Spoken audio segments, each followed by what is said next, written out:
Just going to give you some statistics, global statistics, focus in on some of the Australian statistics. And I think it's important that we understand the issue of suicidality and we have some indication of what's happening in our community.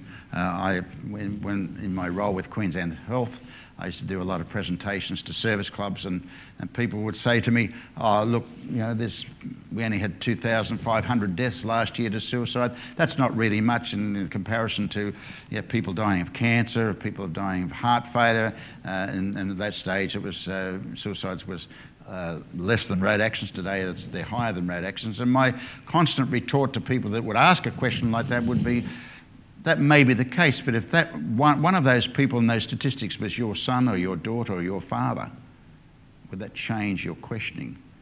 Because every individual, we talk about statistics, but each one of the statistics that are brought up are an individual within our society.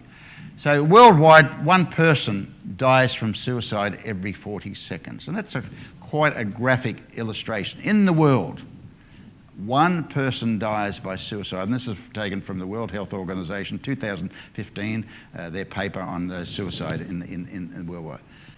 Every 41 seconds, someone else is left to make sense of it.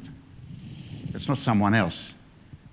It's often, research indicates, up to 12 to 14 people are left to make some sense of it. Then those people are the parents, the siblings, and people that are close to that family. But whole communities are left to make sense of a tragedy.